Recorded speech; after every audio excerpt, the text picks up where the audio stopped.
Hello guys, this is your friend Naruto Audio Fanfics and we are back with a new fanfic. Which is what if Naruto and Fu united their strengths against the Shinobi world? Part 1. And if you enjoy this fanfic then please press the like button and subscribe to my channel for more fanfic like this. And now let's start the fanfic. It had been 2 weeks since Naruto left Konoha with Jiraiya. They were traveling down a road in the land of fire and the next town was in sight, but then Jiraiya suddenly walked off the path and towards a nearby lake and Naruto followed.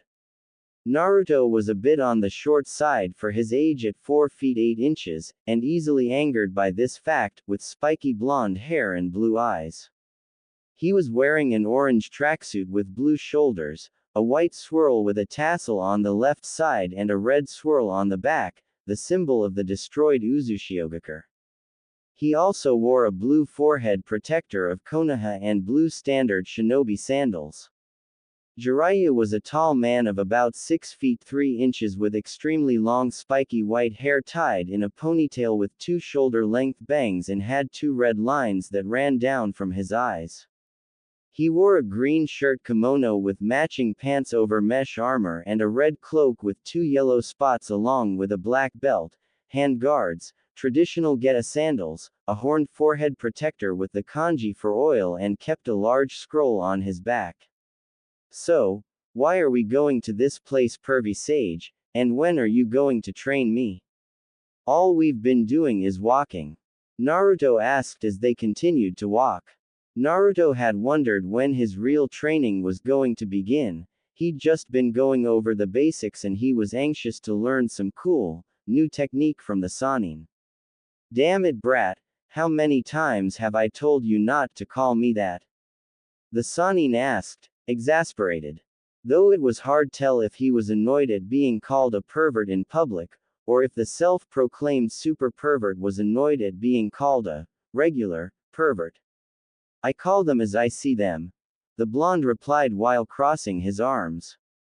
If you want me to stop calling you that, stop spending all your time peeking on women, said Naruto as he looked at the man. Huh, kids these days, we'll get started as soon as I'm done with my contact in this town. You need to learn to be patient. Your lack of it and hot-headedness could get you killed someday, Jiraiya said. Anyway, for today, I want you to practice water walking and holding leaves to your body with your chakra. Your chakra control's still not what it could be. You need to master your chakra in order to form the Rasengan perfectly. That's exactly what I'm talking about. You haven't taught me anything since we left and I already know the Rasengan.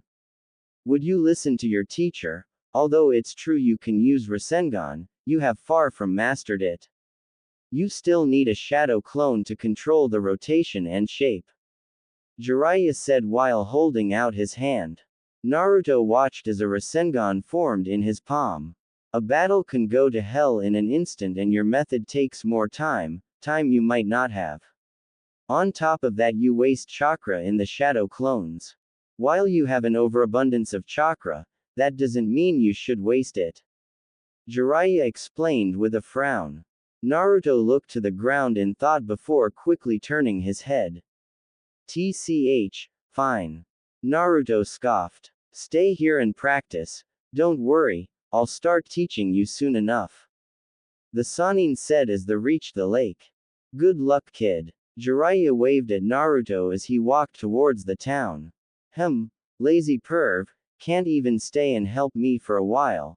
Bet he'll go straight to a brothel when he's done, if he even does have a contact to meet. Naruto grumbled as he walked on to the lake and begun to practice his chakra control. 3 hours later, Naruto was standing on the lake making a hand sign to focus his chakra and holding 5 leaves to his body with chakra with a somewhat somber expression on his face. He had, for a while, moved and practiced taijutsu while doing still keeping the leaves attached, but this was much more difficult and at the moment he was resting. Since he began his training 2 weeks ago, his chakra control had improved a little, but he was still nowhere near having enough control to form a Rasengan without one of his clones to rotate the chakra and maintain its shape. As he stood there, his mind wandered and he recalled every fight he had been in.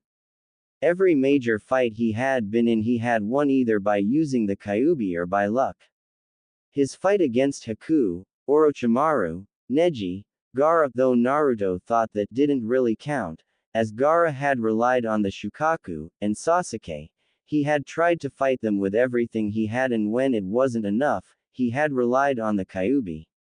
His other major fights, against Kiba and Kabuto, which he did win on his own, were either due to dumb luck, though the five-pronged seal had been messing with his chakra control at the time, or because he was underestimated and toyed with.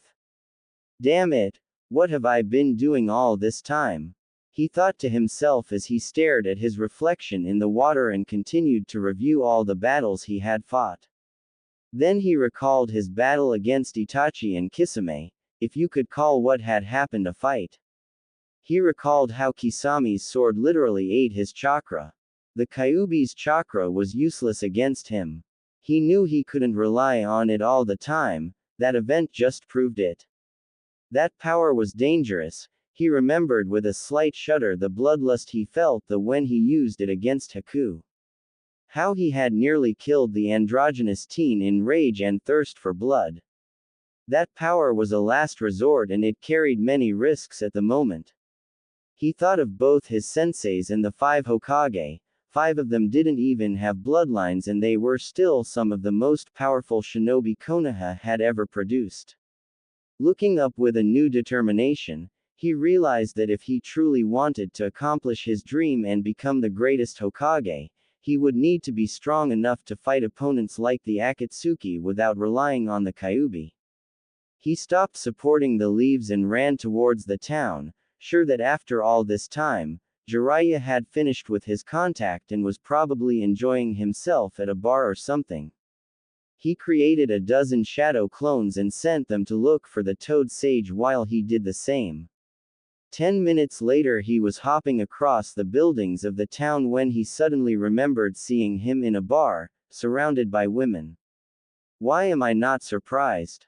Hey, wait a minute, how did I know that? Naruto proceeded to run to the bar to see if what he saw was true and sure enough, found him at the bar, surrounded by girls. With a sigh, Naruto decided to ask him about this later and for now grab a snack and get back to training. He didn't notice Jiraiya saw him and smiled. He had noticed the shadow clone and suspected Naruto now knew about, or at least suspected, their memory transfer ability. He had wanted Naruto to realize it on his own. What are you looking at, sir? One of the women asked. Oh, nothing, now let's get back to having a good time. Ha ha ha ha. 2 hours later Jiraiya finally returned to the lake where Naruto had resumed training and found him fighting a shadow clone on the lake while holding several leaves to his body with chakra. Naruto just blocked a high kick from his clone with his forearms when they noticed Jiraiya's presence and stopped their fight, the clone dispelling as Naruto ran over. Finally. I was wondering when you would finally get out of that bar, pervy sage. Naruto said. Yeah, I noticed you saw me there. When you left I didn't think you had a problem with letting me have my fun. Jiraiya replied with a smirk. Of course there's a problem. You're supposed to be training me, but so far you've been spending all your time peeking or at bars and leaving me to work by myself. That's not true, I haven't spent all my time with the ladies. I just wanted to unwind a bit after I finished with my contacts. Oh yeah, then what was so important that you needed to go off in the first place? Oh, nothing you need to worry about.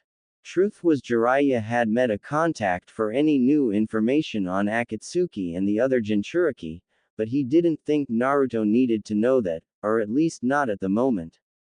Anyway, it's getting late. Let's call it a night and I can start training you tomorrow. The Sannin said, gesturing towards the town. All right, Naruto replied, not entirely trusting he wouldn't be blown off again. But first, I noticed something about my shadow clones. When I sent them to find you, I think I remembered what my clone saw when it found you and dispelled. Huh, so you did finally notice. Jiraiya grinned. I was wondering when you would. Wait, you knew about this the whole time. Did Kakashi-sensei know? Why didn't anyone tell me? Naruto asked surprised. I didn't tell you because I wanted you to find out on your own. Like I said when you were learning the Rasengan, you need to learn to depend on yourself. As for Kakashi, he probably didn't tell you because he was focused on Sasuke. Jiraiya said with a frown, becoming serious. Naruto looked at the ground dejectedly at the mention of Kakashi favoring Sasuke. Noticing this, Jiraiya decided to explain. Kakashi didn't favor Sasuke, he focused on him for two reasons. The first is a childhood friend he had who was an Uchiha, so he may have felt he owed the clan.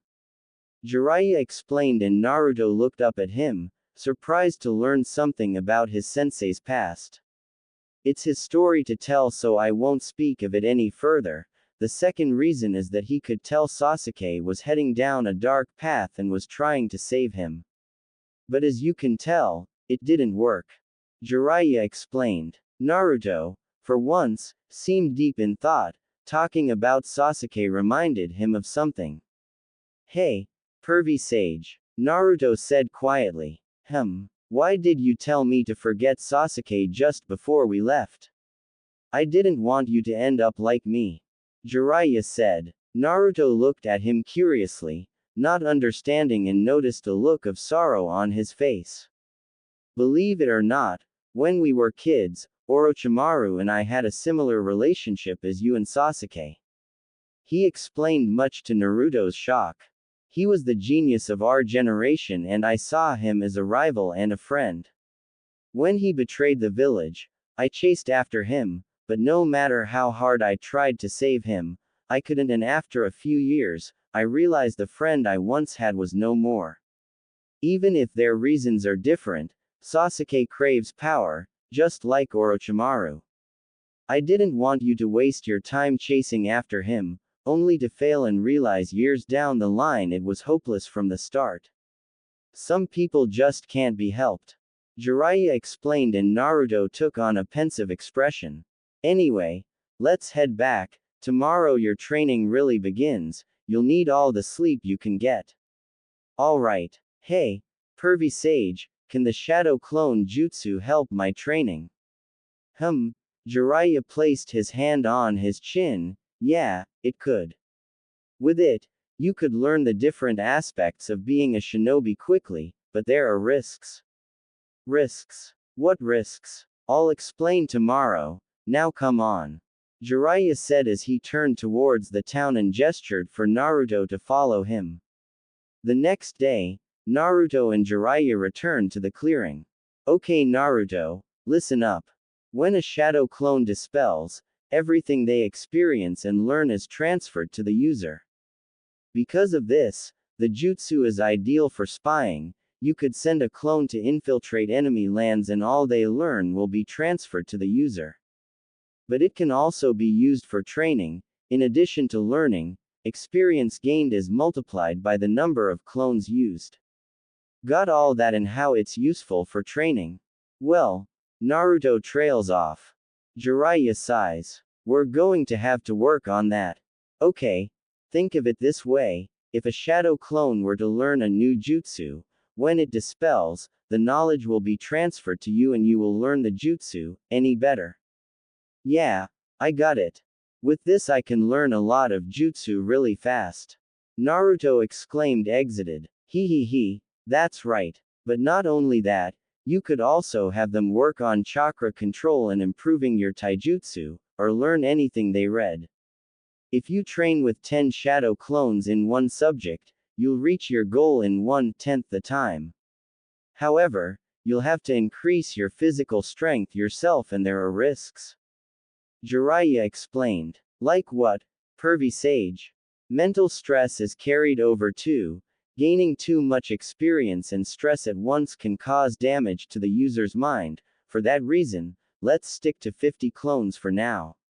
Originally, I had planned on training you with the Nine Tails chakra, but let's put that off for now.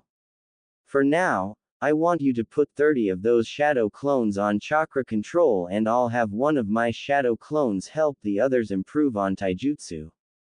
Jiraiya said as he created a shadow clone and thought of how this will change his plans. Alright, Naruto cried out as he made a familiar hand sign, and soon 50 clones appeared. About a minute later, they were all doing as instructed. Okay, now, what am I supposed to do? Well, I'm glad you asked, Naruto. Jiraiya said with a grin that had Naruto slightly worried.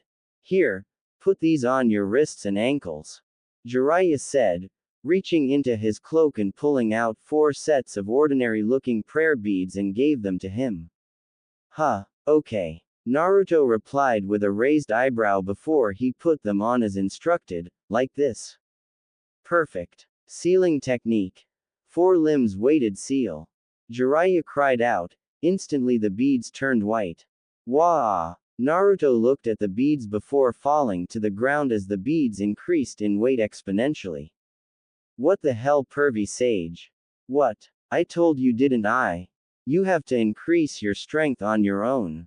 While the Sannin said as he gestured towards the clones as Naruto got up. Work on chakra control and taijutsu, you'll work on physical strength. You'll be using those beads to train like that Lee kid.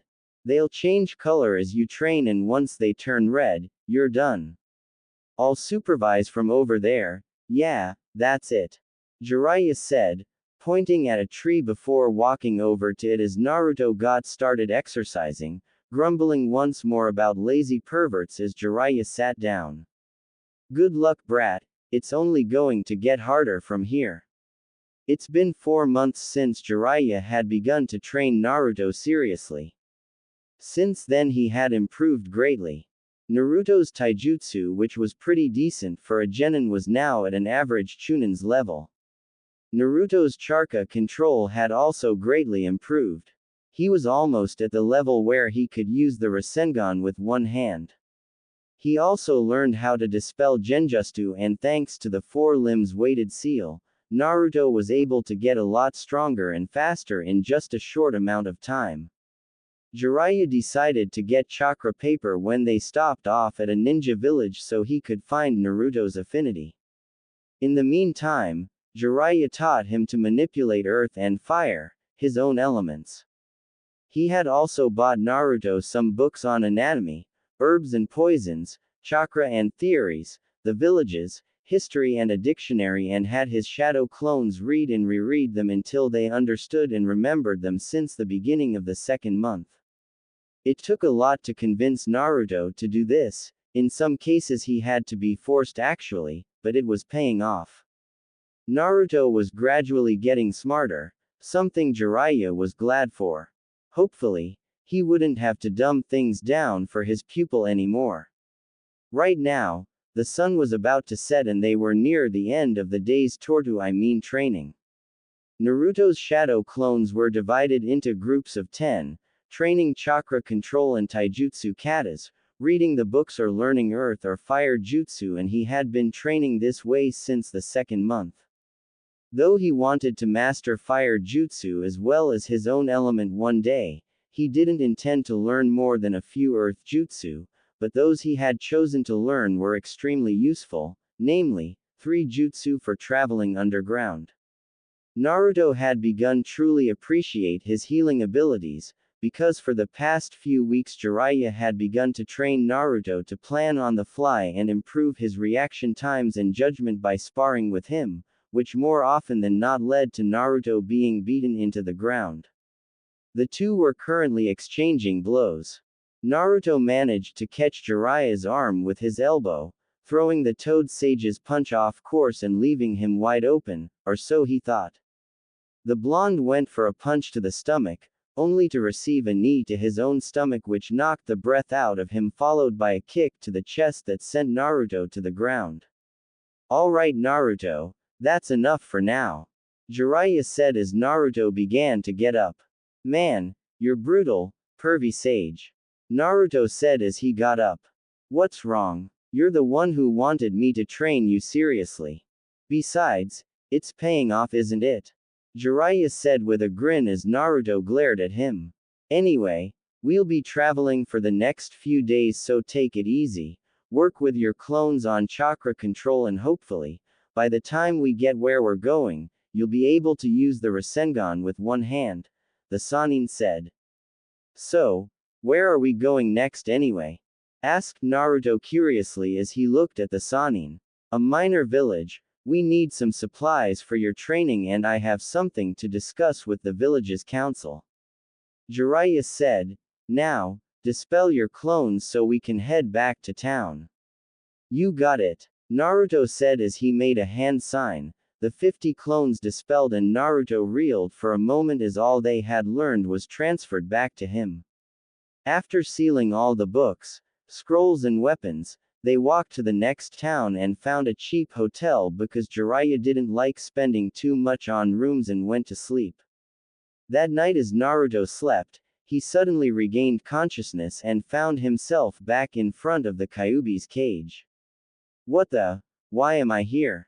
Naruto asked himself out loud. Because I called you here.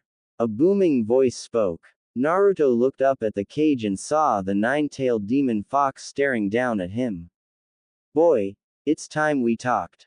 Kyuubi said as Naruto frowned in confusion. What would you want to talk to me about, you stupid fox? In case you forgot, last time I was here you said you wanted to eat me. And besides, all you're gonna do is say the same old thing like always. Naruto said as he looked at the Kyuubi. You should be more respectful, boy. You're still weak, still powerless, your failure to save the Uchiha should have taught you that. Naruto's eyes narrowed as he prepared to refute that. Then again, considering your recent development, perhaps you have. Naruto seemed slightly surprised. I suppose I should be thankful you're stronger than you were before. Naruto glared at the fox. 4 months ago, he wouldn't have recognized that backhanded compliment for the insult it was. I see you're smarter than you were too. Did you call me here just to insult me? No, I called you here to offer you my aid, my power. TCH. Like I'm going to fall for that. Naruto said, turning his back to the fox. It seems you have wised up since we last talked, but I'm not trying to deceive you. Kyuubi said, lowering his head to look more closely at the blonde as Naruto turned to the Kyuubi. Make no mistake, I despise the idea of this and would like nothing more than to kill you, but I am willing to lend you my aid. You don't do anything for free. So what do you want in return? Naruto asked. Smart boy, in return for my aid, there is someone I want you to kill. If you give me your word you will kill this person, I will help you control my power, so long as you do not squander it. Kyuubi told the Jinchuriki, who looked at him curiously. Why would you need my help? Why not just try to break out and do it yourself, and why now? Naruto asked and Kyuubi's massive eyes narrowed. I will tell you more of him later and my reasons for wanting him dead if you earn my respect. There are reasons I can't simply kill him myself, even if I escape this accursed cage, and I didn't make this offer before because you were helpless.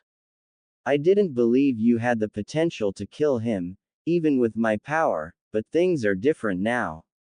Kyuubi said. The way he spoke, his loathing of the situation was almost palpable.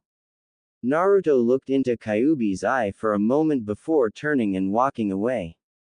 Anyway, it doesn't matter, I'm not gonna kill someone just to get stronger, come back with a better offer. The Kyuubi stood up as his container walked away. Boy, what if I told you that this person I want dead is most likely the leader of the Akatsuki and is responsible for the deaths of your parents? Kyuubi said as Naruto froze, eyes wide. A moment later he turned back to the Kyuubi. What did you say? Naruto asked, barely above a whisper. Kyuubi chuckled as he looked at his container. That got your attention, I see. The Kyuubi grinned, sensing the negative emotions, mostly rage in the boy before him. Naruto had never been told anything about his parents, and now, the first thing he hears about them is that their killer was still alive. Who is he? Naruto asked. He is someone from my past, one whom I hold unfathomable hatred for, and he is the reason why I was sealed inside you. That is all I will tell you for now. I will tell you more if you earn my respect and prove yourself worthy of this offer. Listen to me. Do you believe you can threaten me, whelp? Don't make me laugh. That pathetic sage you call a teacher likely knows something. You may even be able to figure out most of the truth from what he knows. He did know your parents after all. Naruto's eyes bulged and the Kyuubi's grin widened. Ah, that's right, he didn't tell you, did he? The fox chuckled. You will get no more on that subject from me now. So boy, do you accept my deal or not? Naruto looked deep in thought, various emotions visible on his face. Before glaring at the Kyuubi, fine, but I'll be watching you, fox. Don't think I'll just let you do as you wish. You would be a fool to trust me completely, boy. Now leave. Come back when you're ready to begin training with my power. Kyuubi replied, and Naruto closed his eyes before fading from his mindscape. Kyuubi rested his head on his arms, proceeded to return to his slumber.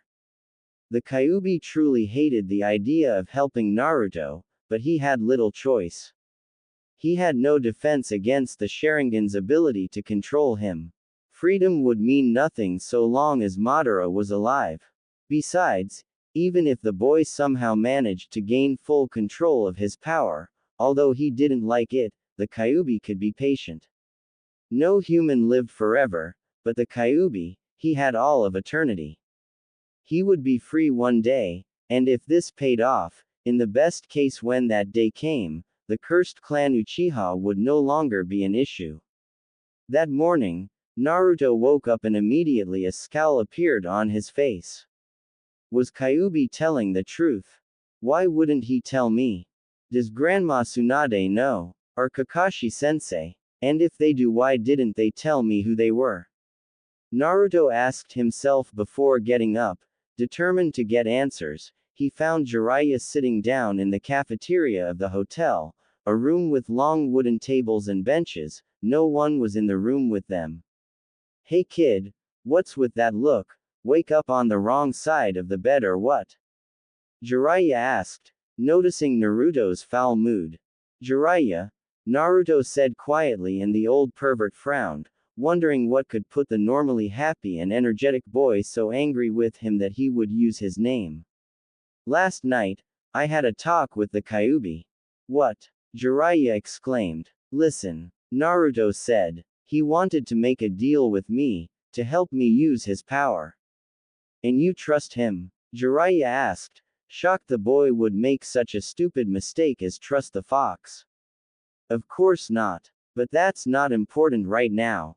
Naruto yelled. What the hell do you mean, brat? Of course it's important. Jiraiya yelled back, trying to get the boy to listen to him. Not to me right now. What I care about is that he told me you knew my parents. Naruto roared at the sage, and Jiraiya's eyes widened before he took on a serious expression. So that's it. He was telling the truth. Why wouldn't you tell me? And who else knew? Calm down, Naruto, Jiraiya said firmly and with a glare that said Naruto better listen. Naruto's eyes narrowed and he sat down. You weren't told because it was feared it would go to your head or that you would tell someone. As a Jinchuriki, you would get enough attention from enemies as it was without knowledge of your parents adding to it. I had planned to tell you as soon as you mastered your father's jutsu. Jiraiya explained. My father's jutsu? Naruto asked, calming now that he was getting answers. Yes, the Rasengan. What? But you told me, that means. That's right, your mother was Kushina Uzumaki and she was from the destroyed Uzushiogakure, and your father was Minato Namikaze, the fourth Hokage. Jiraiya explained to a stunned Naruto as he finally heard his parents' names. The fourth was Naruto said in disbelief, countless emotions running through him and tears began to form in his eyes. He had always wondered who his parents were, always feared that they abandoned him for containing the Kyuubi, and now he finds out it was his own father who sealed it into him. Why? Why would he seal the nine-tailed fox into his own son? Did he have any idea what I would go through? Did he even care? Naruto shouted as the tears streamed down his face. Naruto. Jiraiya slammed his fist on the table, enraged at Naruto's words. Don't let me ever hear you say something like that again. Jiraiya said with a scowl. I had never seen Minato happier than the day he found out he was going to be a father. He loved you very much, I have no doubt about that. I wasn't there so I don't know what exactly happened that night, but let me ask you, could you ask someone to sacrifice their child when you aren't willing to do the same? Naruto looked at the table, eyes downcast and unwilling to make eye contact with the sage after his outburst. When he thought of what he knew about the fourth, he realized he was a man willing to make any personal sacrifice for the greater good. After giving him a few moments to think on it, Jiraiya spoke again. I'm sorry I kept this from you, Naruto, and I swear I'll make it up to you. I'll tell you everything about them, but tell me, what else did the Kyuubi talk about? You know how dangerous and persuasive he can be. Naruto paused for a moment before looking up at the hermit, responding, he told me he wanted me to kill someone in exchange for his power. Jiraiya's eyes widened. He said whoever it is was probably the leader of Akatsuki and responsible for my parents' deaths, but I thought the fourth, my dad, died sealing the Kyuubi. Naruto said quietly, and Jiraiya leaned back and cupped his chin. He did. Actually, both of your parents died fighting the Kyuubi. But, something never did quite add up about the whole thing. What do you mean, pervy sage? Naruto asked. Jiraiya briefly looked glad to hear the blonde use his nickname again, even if he didn't like it before turning serious again.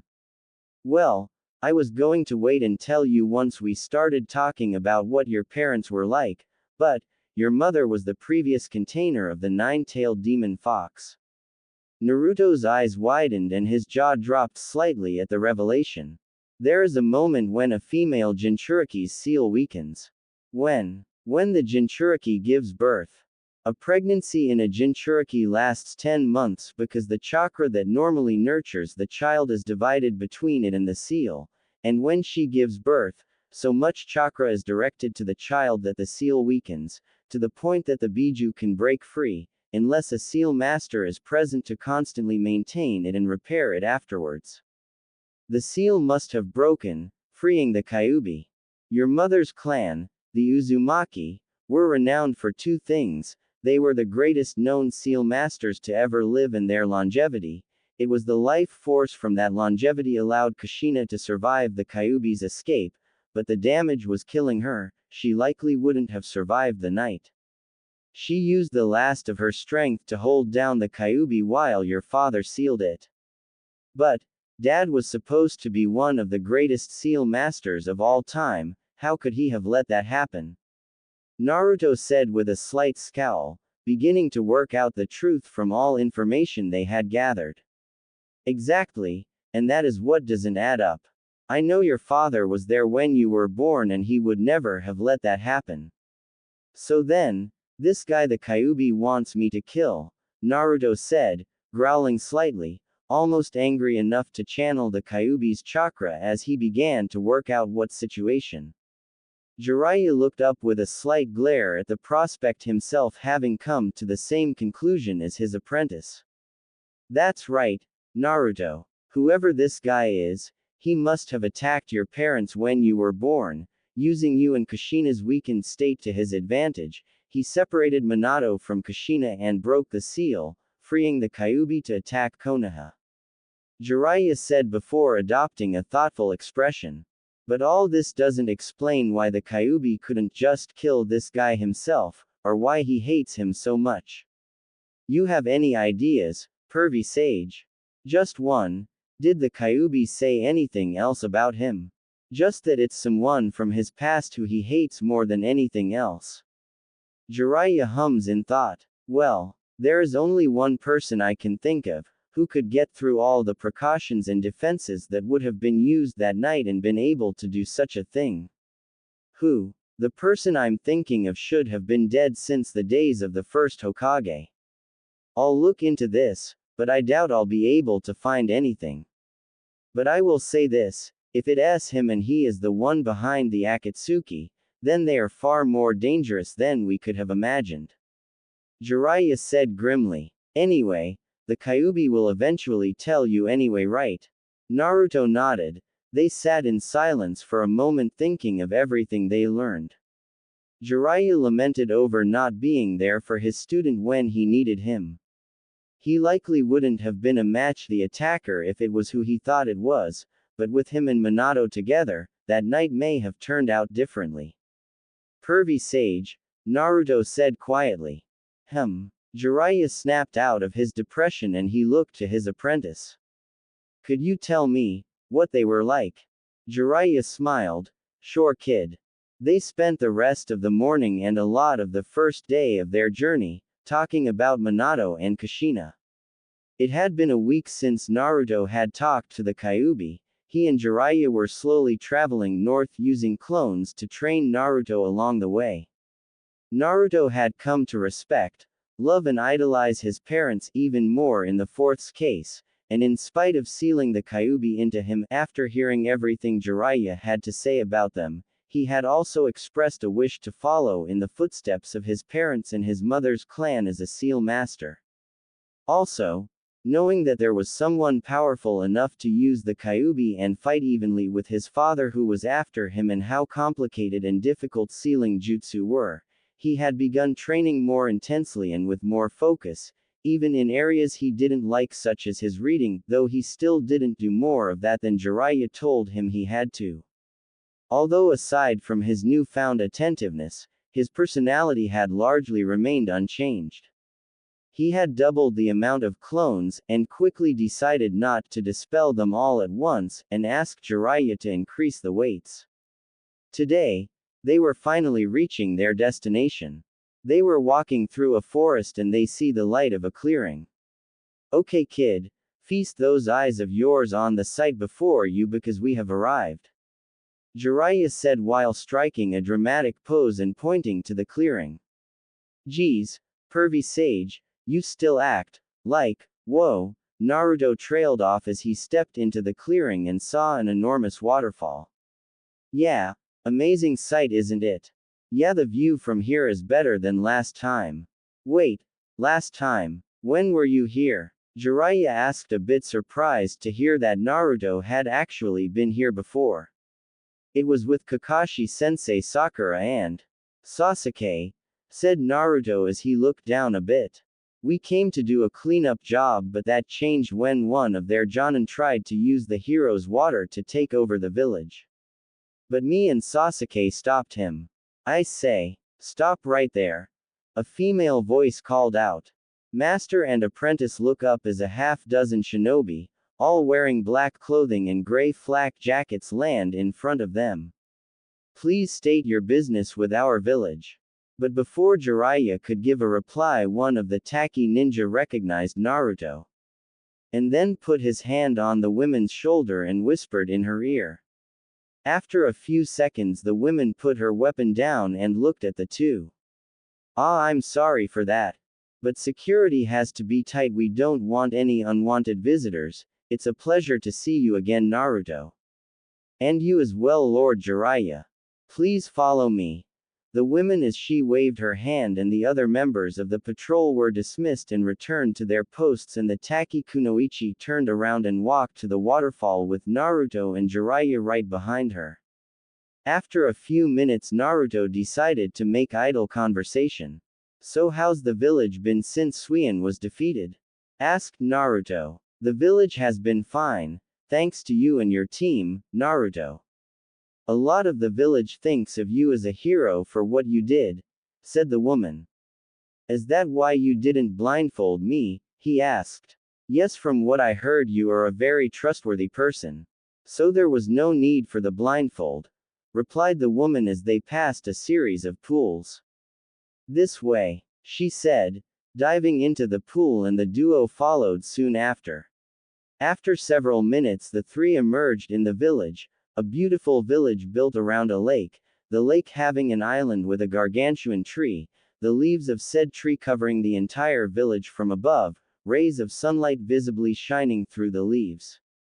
Wow, it's more amazing than the last time, Naruto said, taking in the sight of the village as they reached the shore. Thank you, the kunoichi replied as they climbed out of the water. This is where I take my leave. I hope you enjoy your stay, Naruto. If you need anything, please don't hesitate to ask, the kunoichi replied as she looked at him. Jiraiya's jaw slightly dropped in shock seeing how well respected his pupil was, but he quickly snapped out of it. Okay, now, I have a meeting with a Taki council member and have to get some supplies. In the meantime, take a break and enjoy yourself, okay? Once I get back, we'll train here for a while, then we'll move on.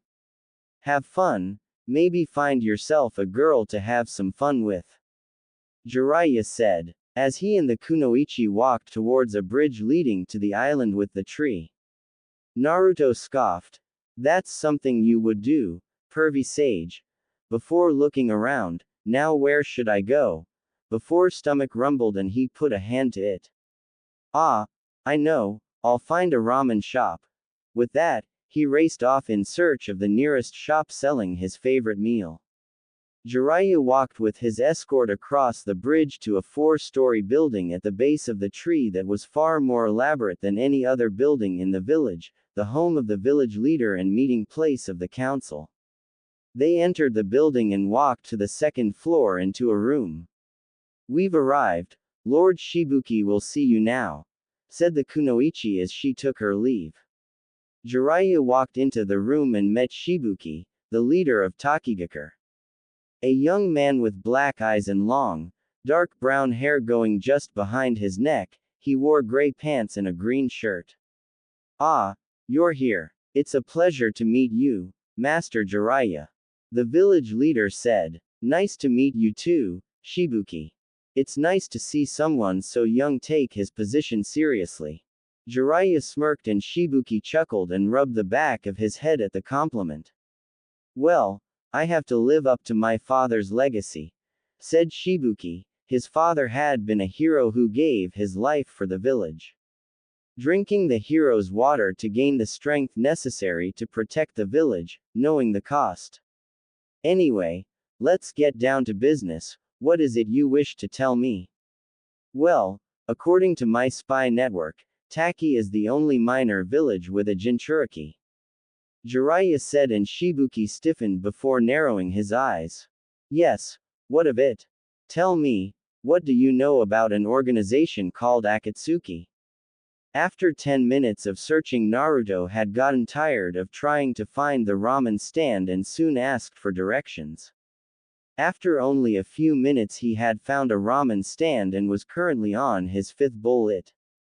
I have to say, this is a really nice place. The village I mean, I can see why you keep it hidden, Naruto said to the shop owner, a man in his early 30s. Thanks kid, most write us off because we're just a minor village and get out and stay out, I've told you before you're driving the customers away. They suddenly heard someone yell from a nearby restaurant. Naruto and the shop owner snapped up at the disturbance to see a girl wearing white with green hair run by the shop and out of sight. What was that all about? Naruto asked as he turned to the shop owner. When he did, he noticed a look he knew all too well. It was the same look everyone in his village had given to him throughout his childhood. A look of hatred, directed at the girl who had just ran by. His gaze lingered where she had been before he turned back to Naruto. Oh, nothing. That girl's a kunoichi, but she's trouble, she was probably trying to steal something, he said, not willing to reveal one of the village's secrets to an outsider. Naruto could tell the man was lying. He didn't know why she was treated this way, but she had apparently lived through the same hell he had. Worse possibly, the old man, the third Hokage, had protected him throughout his childhood. Considering what he just saw, she likely didn't have such protection from whatever caused her problems. It didn't take him a moment to make a decision. Hey, old man, can I get 2 orders to go? The young Kunoichi ran through across the village, eventually finding herself at the giant tree at its core. The green-haired genin had just been trying to get a decent meal from one of the stores that had, until now, allowed her to buy from it, but apparently, people didn't want to buy from a shop that let the demon buy things. Of course they would choose their business over helping her. There were few in the village that didn't see her as the Nanabi, and those who didn't were in no position to help her. The 14-year-old girl's life had been hell, and what little kindness she had been shown was disappearing over the years. She was starting to become cynical about the world in general. Hey! A voice she didn't recognize called out. She turned to see a yellow-haired boy with whisker marks standing on the side of the tree with his chakra. Naruto looked down at the Kunoichi as he got a good look at the girl. She had spiky mint green hair, tan skin, and wore a short white shirt that showed her midriff with a white mini skirt with bandages on her legs and under her shirt and white armlets, her forehead protector tied around her right arm, and white shinobi sandals, reminding him of Ino Yamanaka, who wore almost the same thing but purple in color. What Naruto focused on, however, were her eyes, first on the fact that they were orange, his favorite color, and then on the fact that they held a look similar to the one his own eyes used to carry, a sad and lonely look. They also had a hint of distrust, showing she had likely been betrayed more than a few times, before they hardened. She looked at the boy before her, noting his forehead protector. "What do you want?" she said, scanning him for any signs of hostility or deceit. "Hi, my name is Naruto Uzumaki, and I saw what happened and thought maybe you'd like some of this," Naruto said, holding up a cup of ramen. The Kunoichi raised a brow. "Naruto Uzumaki, you're the hero of our village. What is someone like you doing talking to me?" said the Kunoichi as she looked down and saw the cup of ramen in his hands. "Why would you give me this?" "Well, like I said, I saw what happened and I don't think you should be treated like that, so I thought you might like some company." The Kunoichi looked at the boy, debating whether or not to trust him. She decided to give it a shot, seeing as she was hungry and he was from another village and didn't know what she was, and it might be nice to be treated normally, even if for a little while. "Fine," she said, taking the cup. She did like ramen, even if it wasn't her favorite meal. She and Naruto ate together under the tree in silence before Naruto spoke up. "So, you never told me your name," he said, trying to get the girl to open up. "It's Fu, just Fu," said the green-haired girl, and they were silent for a few more moments. "So judging from your headband, you're from Konoha. What's it like?" Fu asked, and Naruto smiled. "It's great. It's a lot bigger than Taki, and they have the best ramen stand in all the nations. There's also a huge monument to the Hokage, their faces carved into a mountain." "That's so. Yeah, and one day, I'll have my face on the monument." "You want to be Hokage? Why?" Fu asked, and was surprised when Naruto briefly looked sad, the same look she often saw in her own reflection. "When I was young, I was an orphan and hated by everyone. Everywhere I would go, people would glare at me and insult me, and I didn't know why until recently. Until then, I wanted to be Hokage so everyone would have to acknowledge me as the greatest ninja of the village.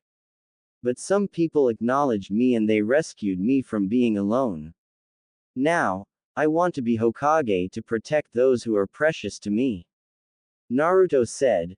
Fu looked at the ground, surprised and depressed at how similar his past was to her own.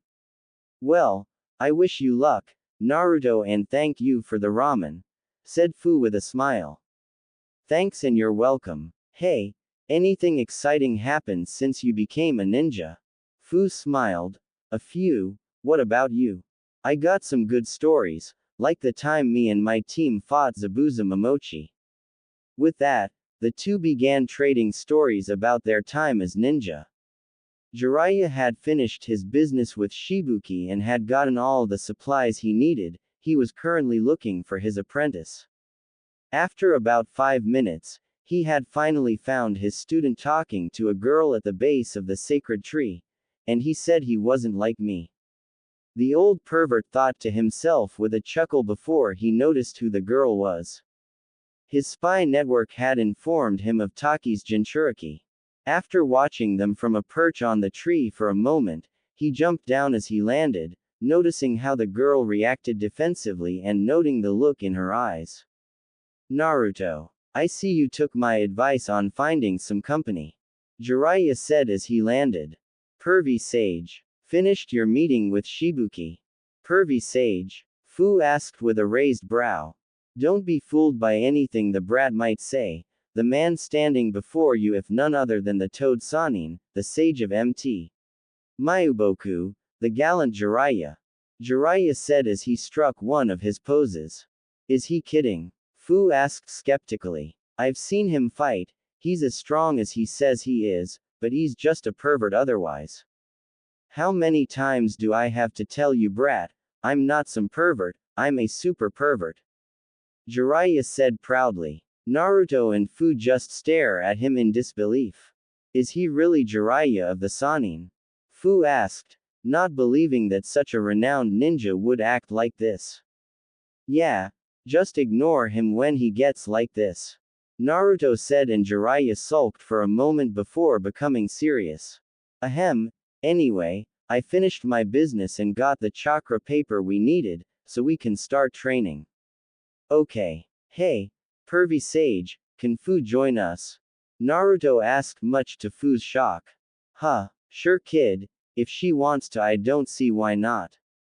Jiraiya replied. Well how about it? Naruto asked. Sure, I would be happy to train under Jiraiya of the Sannin and my team won't care. Fu replied. Okay. Good thing they sell these cards in groups. Jiraiya said as he pulled out the small sheets of paper. Have you used these before? Jiraiya asked Fu, receiving a shake of her head in response. Okay. Listen up, this paper reacts to your chakra. If you have a lightning nature affinity, then the paper will crumble, wind and it'll split in half, fire and it will burn, water it will get wet and earth and it will turn to dust. Jiraiya said before he handed Naruto and Fu each a card. They channeled their chakra into the cards and Naruto's split in half. Fu's, on the other hand, crumbled before getting wet. Naruto, you have the wind affinity, whereas you, Fu seem to have been born with both water and lightning. Now, we can begin training you in nature transformation. Great. Can we get started, Ero-sensei? Fu said with a smirk. Damn it brat, look what you did. Jiraiya wailed and Naruto and Fu shared a laugh while Jiraiya grumbled how brats today showed not respect for their elders. A few moments later and Naruto was making a familiar cross-shaped hand sign. Hold on Naruto. Jiraiya said. What is it? Since your friend is joining us, maybe you should go easy and cut your clones back down to 50, until we leave anyway. Okay. Good. Now listen closely. Wind is the rarest of the 5 basic chakra natures. They can deal in blunt force or precise cutting and piercing attacks and is best suited for short and mid-range combat. To manipulate wind, you must imagine splitting your chakra in two, make those pieces as thin and sharp as possible and compress them together. While manipulating your chakra like this, use your chakra to split a leaf into 2 halves. Piece of cake. Shadow Clone Jutsu. Naruto shouted as he created 50 shadow clones. Wow, you must have some large reserves to create this many just for training. Wait, what are they doing? Fu said. She was sure she could do something similar, Since Jinchuriki all have large reserves, but was surprised when 5 of the clones get books from scrolls and began reading while the rest gathered leaves from the tree. Shadow clones have a special ability. They transfer all the experience they gain to the user when they dispel. So with one shadow clone you train twice as fast, with 50. Naruto trailed off. Wow, that's incredible. You'll be able to learn new jutsu in no time like this. Fu said in awe, imagining how quickly one could learn with such an ability. Yeah, pretty amazing, huh? I wish I had known about this earlier. There are some drawbacks though. Naruto said. Like what? Fu asked. Well, most couldn't do this. Takes too much chakra to create this many clones, let alone use them for long enough to actually learn anything. Plus, you get their stress too, and learning too much at once can give you a headache. I'd imagine so. Okay.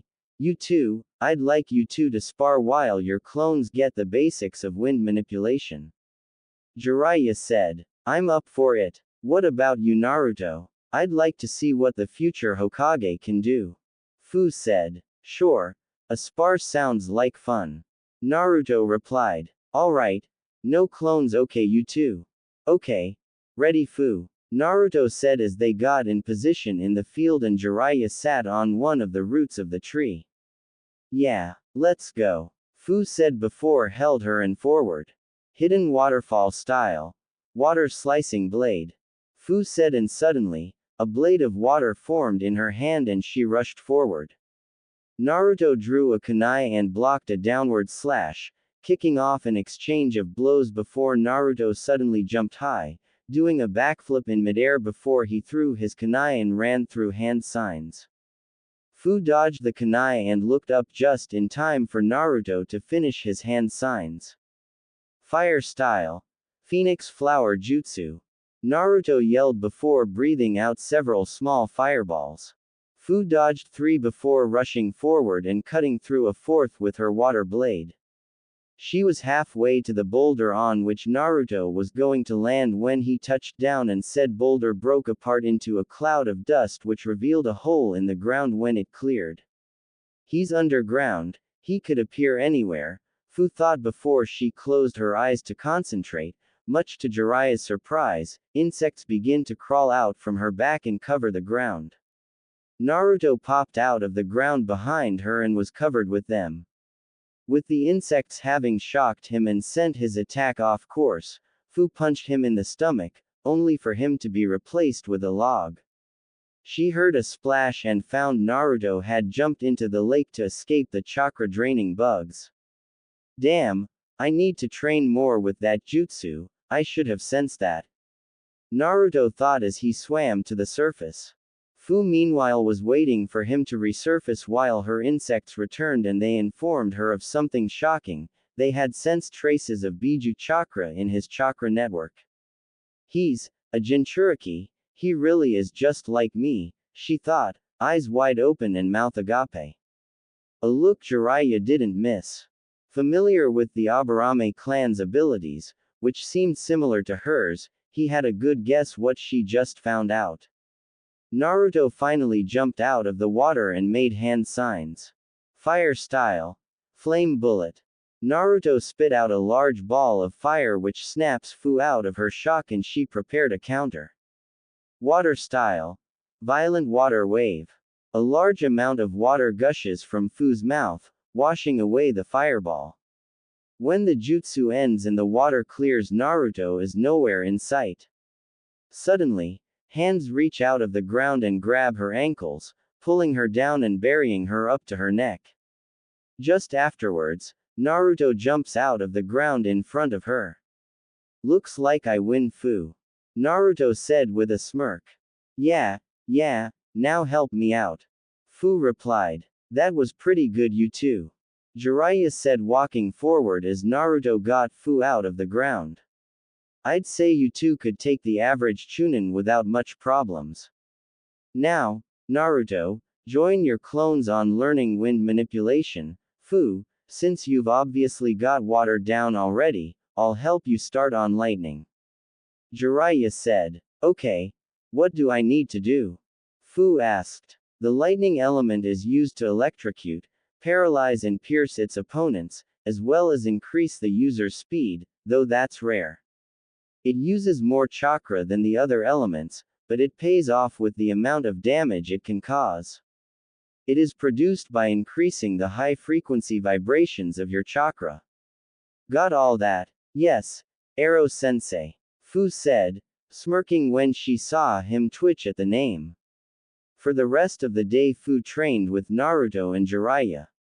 She had opened up to the two a little more by the end of the day. The next day Jiraiya told Naruto to take the day off and told Naruto to enjoy himself with his new friend, hoping he could get some research material out of his apprentice.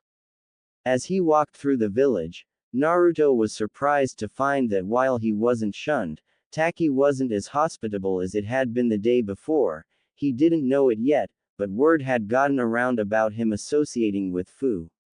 Naruto walked around the sacred tree, Fu having agreed to meet him there before they got back to training. Hey, Fu, how are you? You alright? Naruto said as he approached Fu and saw her looking out at the lake with a melancholy expression on her face. Sorry Naruto, Fu said quietly. Sorry. For what? The reason you're being treated differently, it's because of me. Because you've been talking to me.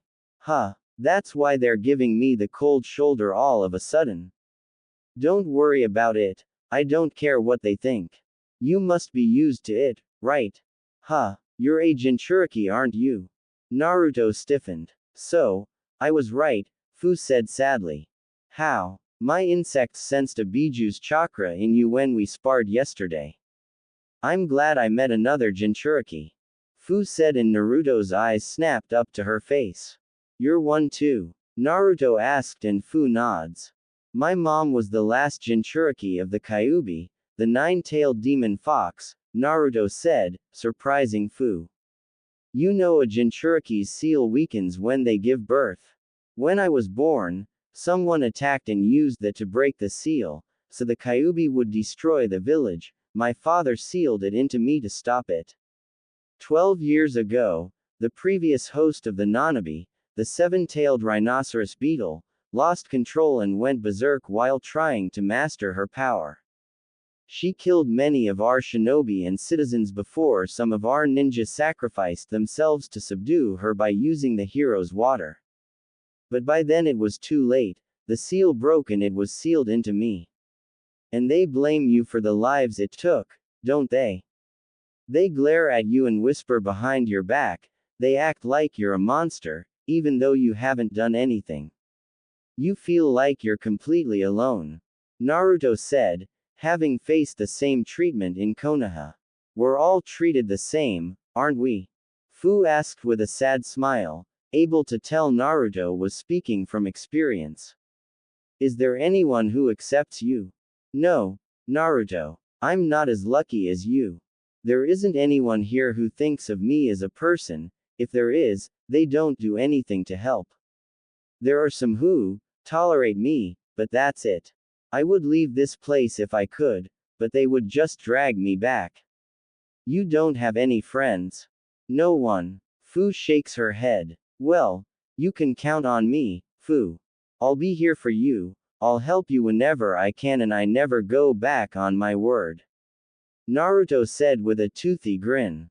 Fu looks up at him and smiles warmly, a tear in her eye as she finally had someone who knew what she'd been through.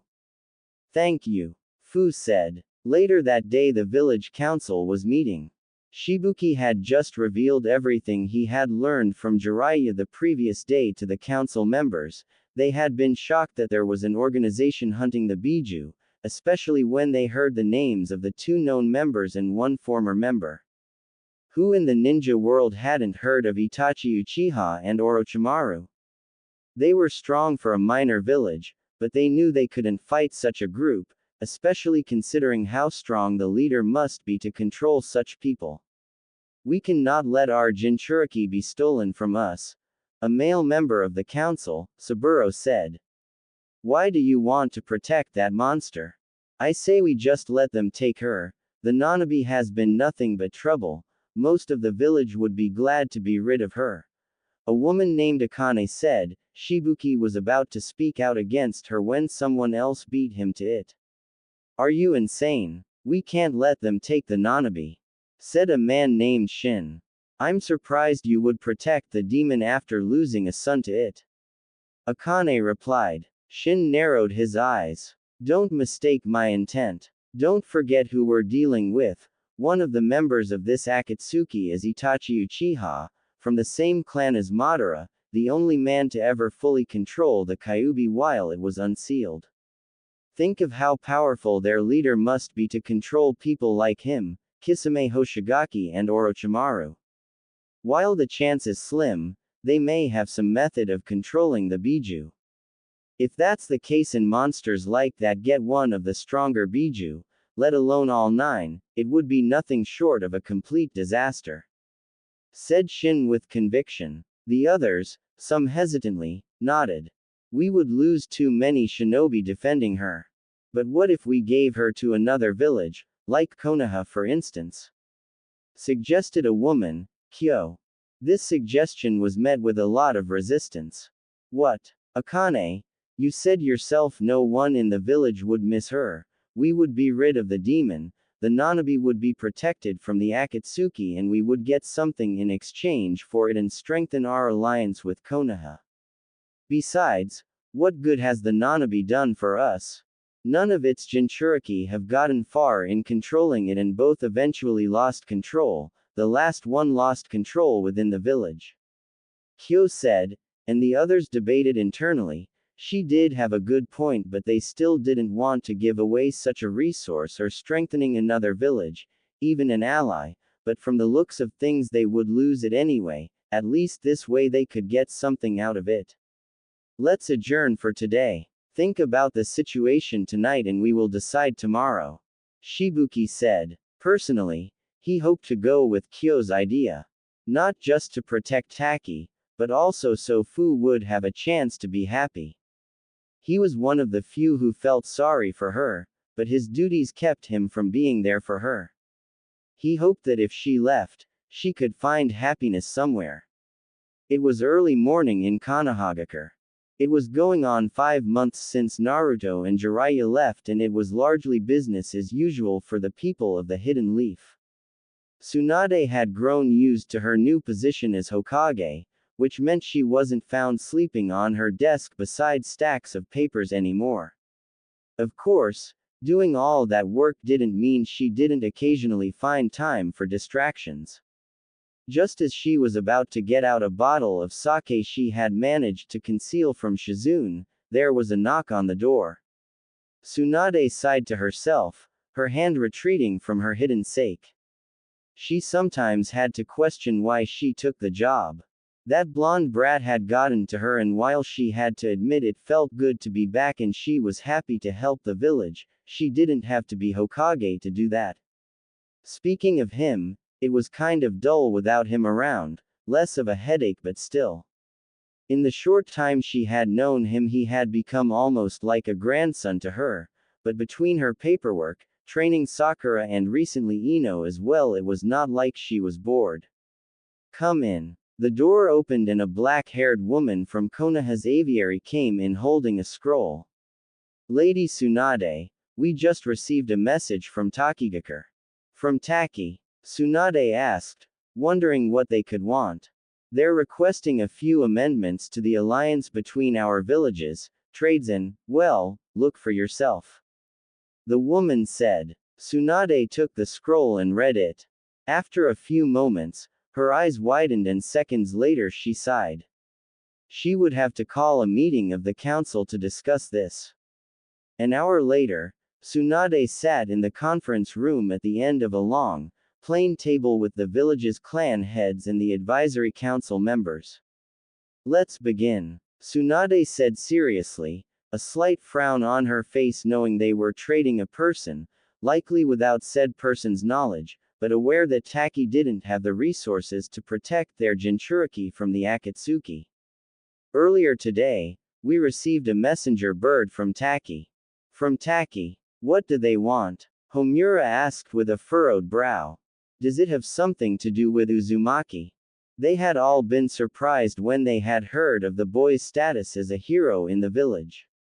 No, although Jiraiya and Naruto arrived in Taki 2 days ago, this has nothing to do with either of them. They made requests of us. They wish for funds, aid and for us to funnel missions to them, among other things. I assume they've offered us something in return and are not merely wasting our time. Koharu asked. In return, they're offering us, the Nanabi Jinchuriki. Tsunade said, and looks of slight surprise crossed the faces of everyone else in the room. Troublesome. Shikaku said, his strategic mind, along with Danzo's having already figured out Taki's intentions. They don't want to defend their Jinchuriki from the Akatsuki, so they think that by giving us their Jinchuriki, not only do they protect themselves but they can request something in return while pushing the problem onto us. While I do not like the idea of being used so obviously, Konoha would gain another powerful weapon. Who is the current Nanabi Jinchuriki? Danzo said. A 14-year-old genin girl named Fu, we can have her leave with Jiraiya. She will benefit from his training and Akatsuki wouldn't attack any sooner than they would have before. Tsunade said. Should we really accept? We would make ourselves a bigger target for the Akatsuki, having 2 Jinchuriki. Choza said. We do not know if they can control the Biju or use them in some way aside from creating new Jinchuriki or not. Hiyashi said calmly. If they can, every Biju they gain increases their threat to us in all villages. That aside, we would gain the power of another Biju. Currently, both Iwa and Kumo, both of whom we have poor relations with, each have 2 Jinchuriki.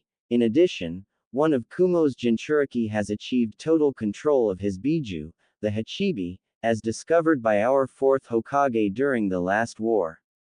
Danzo said calmly. Possessing another Jinchuriki would be good for the village. The child would also be unlikely to betray us. Jinchuriki are pretty much treated the same, but thanks to Naruto, the current generation as well as many others have seen they are not the demons they contain. She is more likely to choose us over a village that has always treated her as a monster. Even if that's not the case, the boy seems to have a way with people. Shibi said. Many nodded. They knew of the change in Neji Hyuga and the effect the blonde had on Shibuki. Danzo, of course, still intended to have Fu put under close observation from his root shinobi. In Taki, Naruto and Fu were training under Jiraiya. Fu was kind of jealous of Naruto's shadow clone jutsu. She was already far behind Naruto in learning to manipulate her element.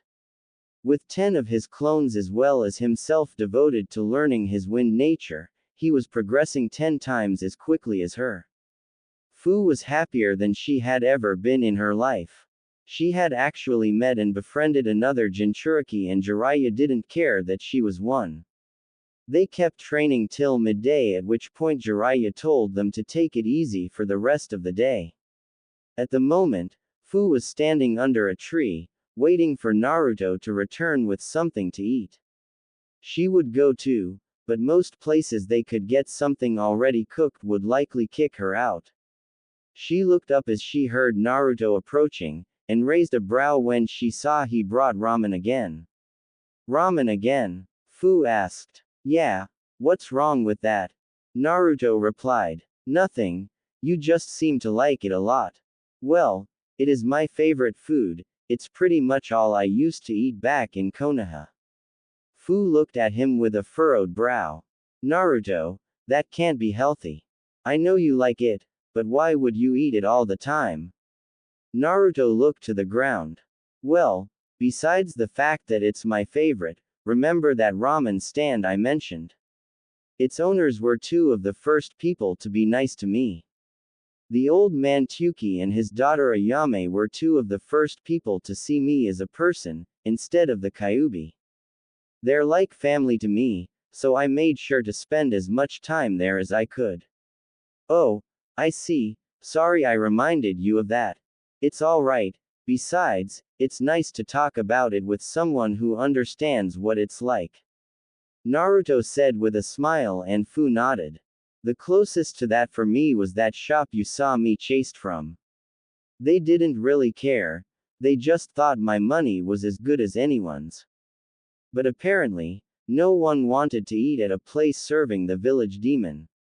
Oh, but, if that hadn't happened, we might have passed each other by without saying a word, and it's not like I can't cook.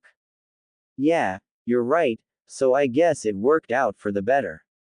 Naruto said with a smile which Fu returned. She didn't really like going there anyway, they served her but always made it clear she wasn't welcome. Just as they had almost finished with their meals, a Taki nin landed before them. Fu, Lord Shibuki requests your presence. You are to report to him immediately. The man said. Fu nodded and looked to Naruto. It's fine, I get it. See you later, Fu. Naruto said and the green-haired girl nodded before she disappeared in a body flicker. She entered the building and walked through the halls to Shibuki's office, knocking before entering. Welcome Fu. The village leader said. Greetings Lord Shibuki, you wanted to see me. Fu replied and was put on guard when Shibuki gave her an apologetic look. Yes. Fu, I regret to inform you that starting today, you will no longer be a shinobi of Taki. Fu's eyes widened in shock. Wah, what do you mean? What am I supposed to do if I'm not a ninja? Fu yelled, angry and a bit afraid. Taki saw her as a weapon. If they thought she wasn't good enough, they may extract the Nanabi. I didn't say you would no longer be a shinobi Fu, it's just that you will no longer be a ninja of this village. You're being transferred to Konoha, effective tomorrow. You're to leave the village with Master Jiraiya. What? Is that why they came here? Fu asked, fearing she may have been betrayed again and they had come to get another weapon for their village. Not exactly. Jiraiya and his apprentice came on a training trip, as I know they have told you, but also to warn us.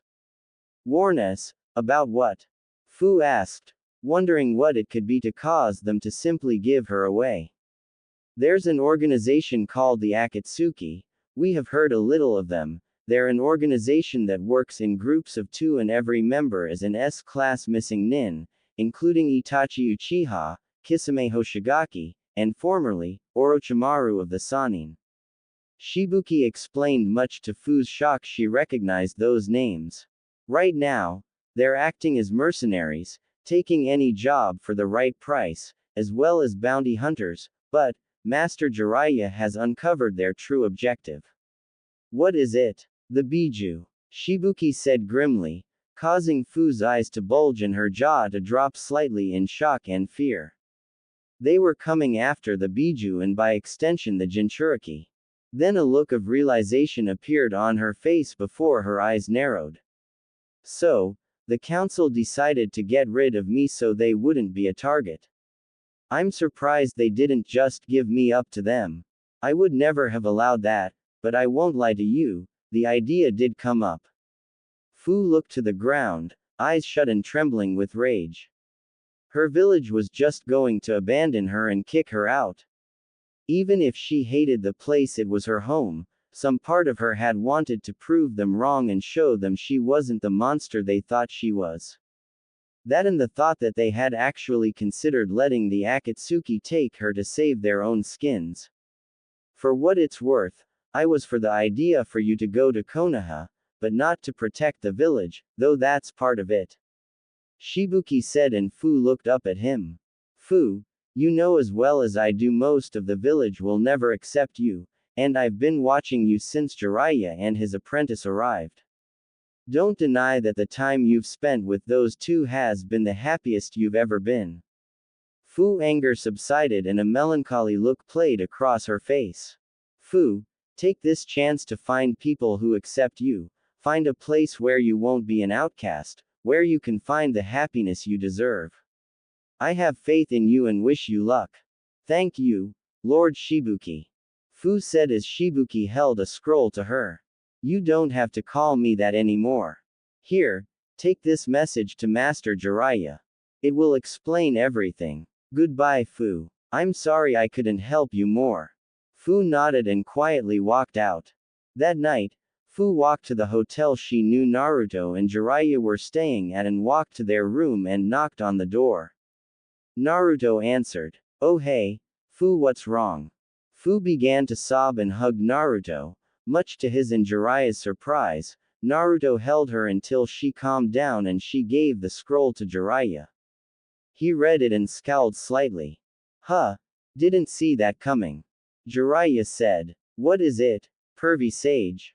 Well, apparently, Taki decided that they would rather give Fu to Konoha than try to defend her from the Akatsuki. What? Fu, you're telling me these bastards are just going to abandon you?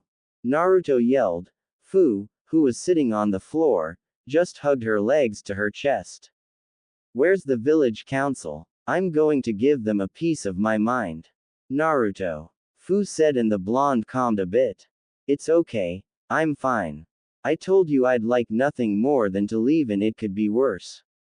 I mean Shibuki said they even considered just letting them take me. They what? Naruto. Jiraiya said. Just calm down, nothing can be done about it now. I was planning to wait a few more days, but, let's head out in the morning. Yeah, I can't wait to get out of this place. Naruto growled. Fu just nodded. She really couldn't wait to put this place behind her forever. There was little she would miss about the village. Can I stay here tonight? Fu asked. Sure. Got your own sleeping bag? Jiraiya asked and Fu nodded. They all got ready for bed, just before they all lay down. Fu looked at Naruto, whose sleeping bag was next to hers. Naruto. Huh, we're friends, aren't we? Naruto looked surprised before he smiled. Why are you even asking? Of course we are. Fu smiled back at him. Thank you, I didn't think I'd ever have a real friend. Fu said. The next morning, Fu had sealed all her belongings into a scroll and left the village with Jiraiya and Naruto. After they stepped out of the waterfall, she looked back at the waterfall that marked the entrance to what had been her home, and after a moment, she removed her forehead protector from her arm and threw it into the water. I'll show them, I'll become one of the most powerful ninja the elemental nations have ever seen, I'll show them what they threw away. Fu thought, realizing a moment later that that was similar to Naruto's initial reason for wanting to be Hokage, acknowledgement, and realized how much these two, the first to accept and help her besides Shibuki, had come to mean to her in such a short amount of time. And I'll use that power to protect everyone who accepts me. Hey, Fu, Naruto said, snapping Fu out of her thoughts. What? I just realized since you're going to be a Konoha ninja, there's nothing stopping me from teaching you the Shadow Clone Jutsu. Naruto said, and Fu's eyes widened.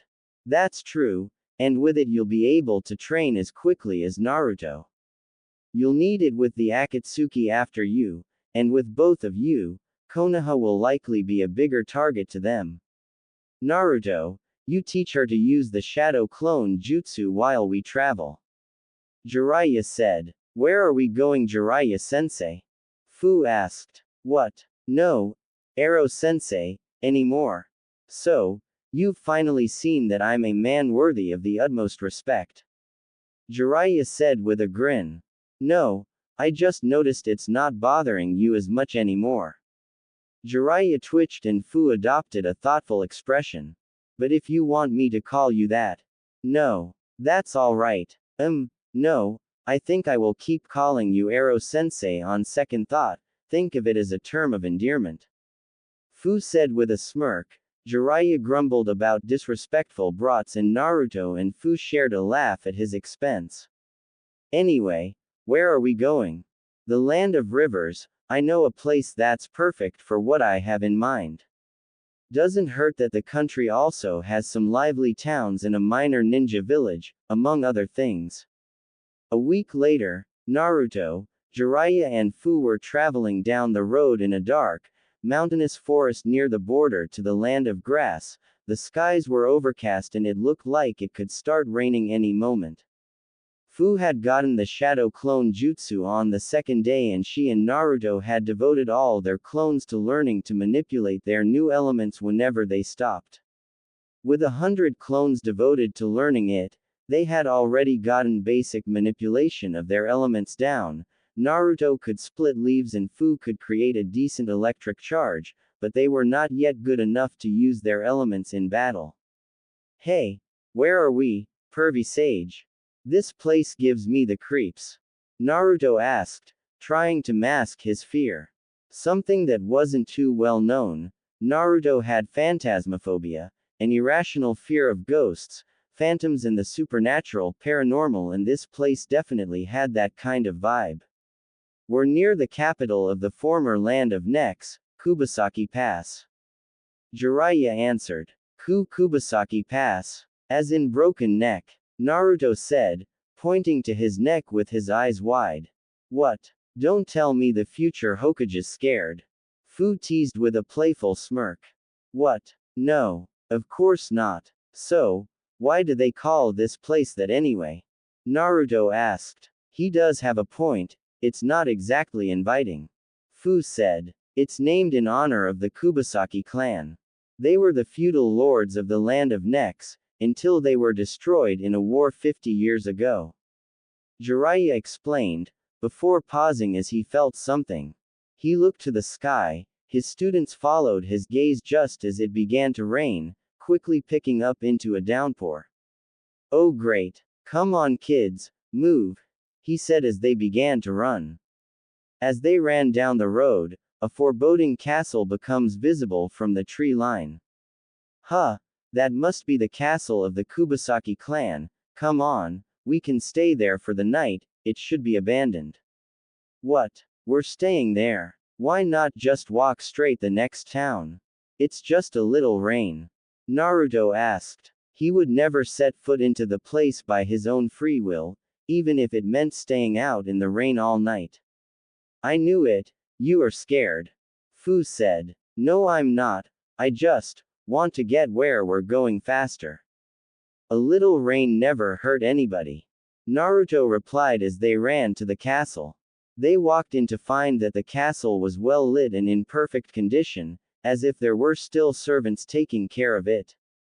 What the? Didn't you say this castle was abandoned, Ero-sensei? Fu asked, looking around. It should be. Jiraiya said tensely, on guard and prepared to react at any moment. Hey, is it okay if we take shelter from the rain here? Naruto yelled but received no answer. He then turned to his teacher, noticed the serious look on his face. What's wrong, pervy sage? I don't know, I feel as if I've been here before, Jiraiya replied, looking around. Why does this feel so familiar? Well, let's have a look around, Fu said as she walked towards what appeared to be the dining room. Wait a minute, now I know why this place seems familiar. Jiraiya exclaimed, unable to believe he couldn't figure it out before. The feeling he got from the place was almost identical to his summoning, toad shop technique. He guessed it was harder to tell since he wasn't the summoner, but still he should have noticed. We have to get out of here now. Devour. A booming voice resonates from all around them, causing Naruto and Fu's eyes to widen as Jiraiya's narrowed. What was that? Naruto asked in a panic. I am the castle, and by order of Kubasaki, all who enter shall be devoured.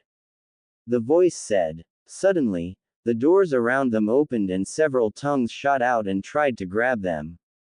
The three dodged the tongues and jumped off the floor as acid poured through the cracks in the wood. What the hell's happening? Fu shouted as they landed on a still dry portion of the floor. Hey pervy sage, what's going on?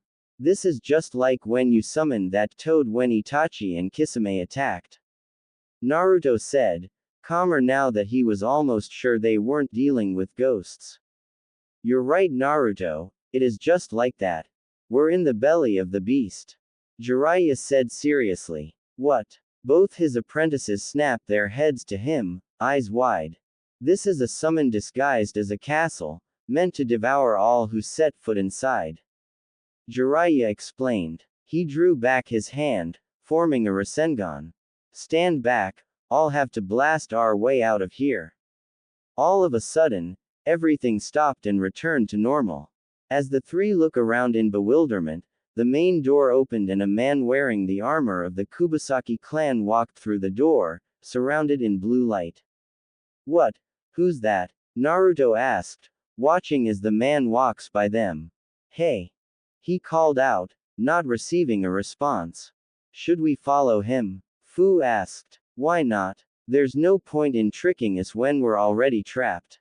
Jiraiya said before following the man with his students behind him. Not like this could get any worse, right? Naruto asked. Fu turned to him with a deadpan expression as they followed their sensei. Naruto, don't ever say that. They followed the man up the stairs. He disappeared from sight at the top of the stairs, and when they reached the top themselves, they found he had vanished. Wait, where'd he go? Naruto asked. That's not important. Look.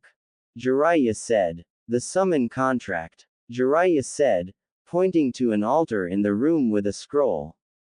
They walked forward and saw a picture of a chameleon on the scroll. As I thought, the chameleon contract. We can get out of here by destroying or signing it.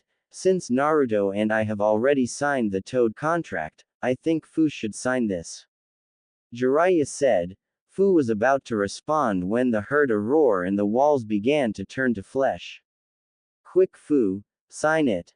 Jiraiya said urgently. Fu ran to the altar and practically tore open the scroll. She briefly scanned the names before she bit her finger and signed the scroll in blood. Now, give it an order. Jiraiya instructed as the walls began to move to attack again.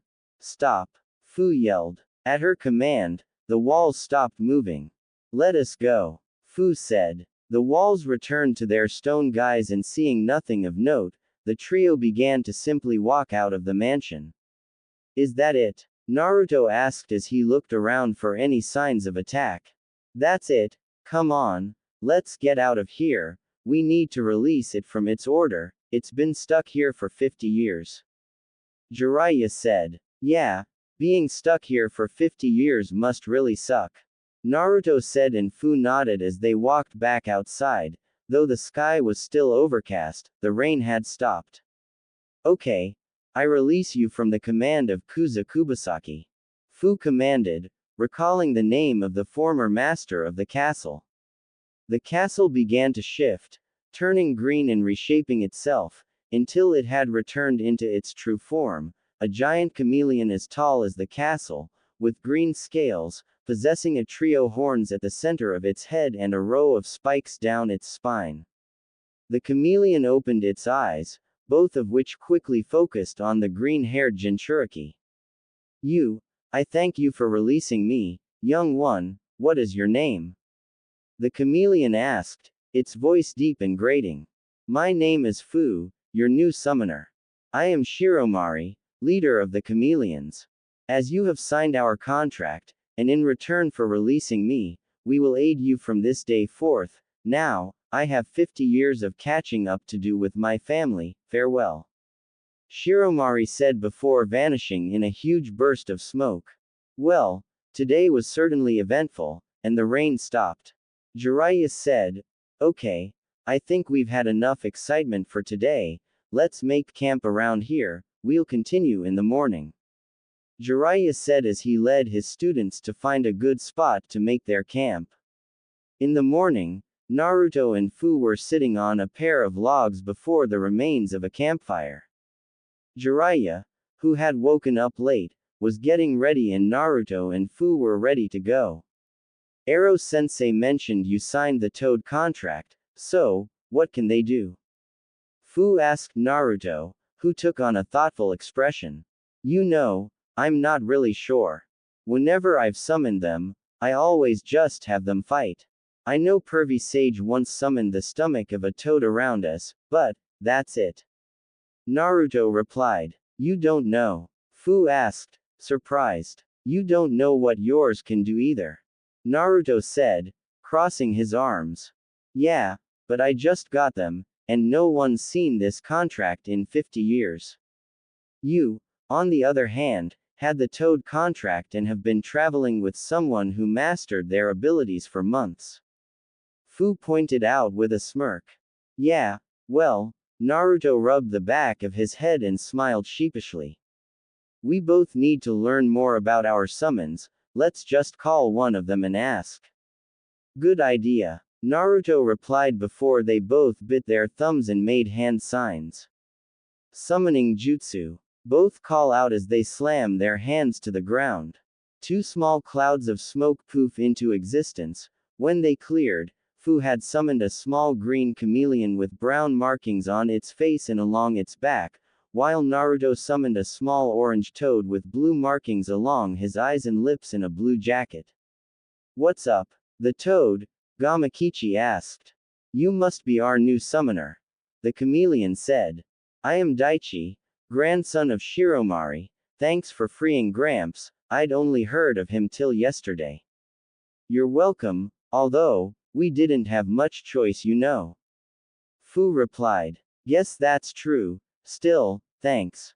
Whoa, a chameleon. It's been a long time since you've left your forest. Say kid, who's she? Your new girlfriend? Gamakichi asked with a smirk, causing Naruto and Fu's eyes to widen and blushes to appear on their faces. Wah, what makes you think I'm his girlfriend? Fu asked, waving her hands in front of her. Yeah, I mean, she couldn't be my girlfriend, what gave you that idea? Naruto asked, still blushing. What's that supposed to mean? Fu scowled, and Naruto knew if he said the wrong thing he'd be a dead man. I mean, I've only known you for about a week, it's too soon to think about something like that. He replied quickly while raising his hands in defense, and Fu's anger seemed to subside a bit. Besides, there's a girl I like back at Konoha, Naruto said sadly as he remembered when Sakura begged him to bring Sasuke back. He knew she loved Sasuke and it hurt. Part of the reason he wanted to save Sasuke was so Sakura could be happy, even if it wasn't with him. Oh, Fu said quietly, not sure why that hurt a little. They both seemed a bit gloomy after this. Hey, what's with the gloomy atmosphere? Anyway, why did you call us? Gamakichi asked. I'm curious about that too. Daichi added. Oh yeah, we were wondering, what can you guys do? We were talking and we realized we don't know much about your abilities. I mean, all we know is your Gramps can disguise himself as a castle, he gestures to Daichi. And you guys can attack with your tongues and the chief has his sword and that water jutsu, do you have any special abilities? What? You've been with the old guy all this time and haven't asked him? Gamakichi asked a bit surprised, causing Naruto to look sheepish and Fu to smirk. Well, some of us can do something like what you just said his Gramps did, some of us can use water, fire and wind jutsu, and we can combine them with your jutsu for stronger attacks. Huh, this is the first you're hearing of collaboration jutsu? Gamakichi asked shocked. Daichi seemed surprised as well. Yeah, the meaning's pretty obvious though, combining techniques for a stronger attack, right? Fu asked. Well yeah, but there's a bit more to it. Gamakichi said. Collaboration jutsu is combining complementary ninjutsu and elements or techniques that require multiple users working together. For example, several ninja working together to create a powerful barrier, or, you know how wind makes fire stronger. Daichi began to explain, getting nods from the two, he continued. Well, let's say you summon Gramps, he has the wind and water elements, if you combined his wind with a fire jutsu of your own, it would create a firestorm. Yeah, you get the same result by combining Pop's toad oil bullet with a fire jutsu, and if that were then combined with a wind jutsu, Gamakichi explained. Wow, sounds awesome, Naruto said. Yeah, but there's more to it than just combining jutsu. You have to time it just right and synchronize your chakra for maximum effect or for some techniques to work at all. Aside from that, there are lots of toads with special abilities, seals, barriers, partial summons like you mentioned earlier, sage arts. Sage arts? I don't really know much about it yet. Ask the old man, he'd be able to explain our abilities better anyway. As for us, we can use water, fire, wind and earth techniques, we can attack with our tongues, and have some other abilities you should call someone older to explain. Also, Daichi explained, before he suddenly faded from sight, blending in with his surroundings and his presence completely vanished. Gamakichi, knowing about this ability, wasn't surprised, but Naruto and Fu looked around in shock, before Fu suddenly jumps and looked to her leg, her gaze rapidly shifting as if following something that was crawling up her body until it stopped beside her neck. The young chameleon reappeared there on her shoulder. We can completely blend in with our surroundings and hide our presence, though we will teach you to detect us and possibly imitate this ability. This, along with our earth jutsu that allows us to tunnel through the ground quickly, makes us excellent spies and perfect for sneak attacks, though there are some abilities that can still detect us. Seriously, that sounds perfect for pranks. Naruto said. That's true, and please don't do that again. Fu said. Sorry, couldn't resist. Daichi said with a smirk. So, if that's all you wanted, got any snacks? Gamakichi asked. If you got any, I'd like some too. Daichi added. Huh, oh sorry, we're on a training trip right now so we don't really have things like that, we'll get you some next time we stop in a town though. Naruto said. Well, thanks in advance. See ya. Gamakichi said before dispelling himself and returning to the Toad's Mountain. If you have no other reason for me to be here, I'll be heading back too. Daichi said before he left as well. I was wondering how long it would take for you to start asking about your summons. Jiraiya said as he stepped out from the tree line. You heard all that pervy sage? Naruto asked. Yeah, come on, let's get going. Jiraiya said as he sealed up their tents and sleeping bags.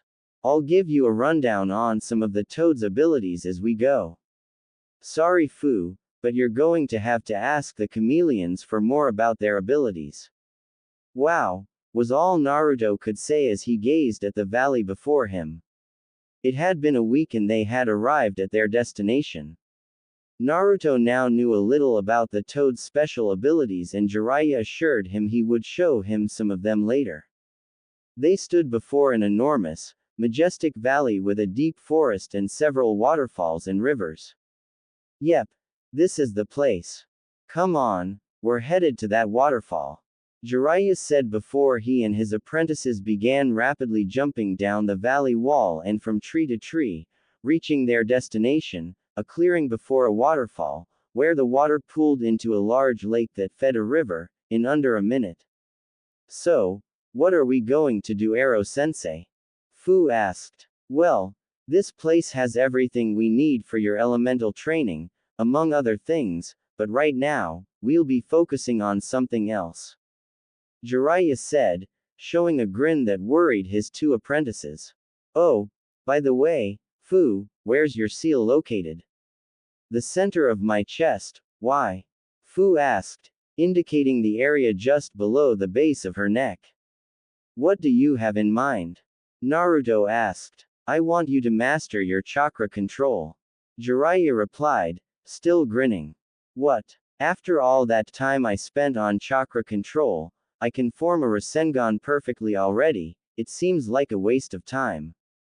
Yeah, but I don't have that level of chakra control yet, and the better our control, the more powerful our jutsu will be and the less energy we'll use in them. Fu said. Well, I guess you're right. Naruto pouted. Don't be so down, if I'm right, by the time this is through, your chakra control should be good enough to cast genjutsu. Jiraiya said, shocking Naruto and Fu. Jinchuriki typically could not cast genjutsu due to their large chakra supplies and consequential lack of control. You two should brace yourselves. Jiraiya said as he drew his hands back, Before they could ask what he was planning, he shot forward, his fingertips glowing with chakra, and slammed his hands into their Naruto's stomach and Fu's chest and called out, "Five-pronged seal." Both cried out in pain and were sent sprawling on the ground unconscious. They awoke half an hour later. "So, you're finally up, huh?" Jiraiya asked. "Ah, hey, what's the big idea? Wait, not this again," Naruto said, as he looked to the Kyuubi's seal and realized what Jiraiya had done. "Ow, you've been through that before?" Fu asked, sitting up with a hand over her seal. "Yeah, Orochimaru used it on me when he snuck into the Chunin exams. It shot my chakra control to hell."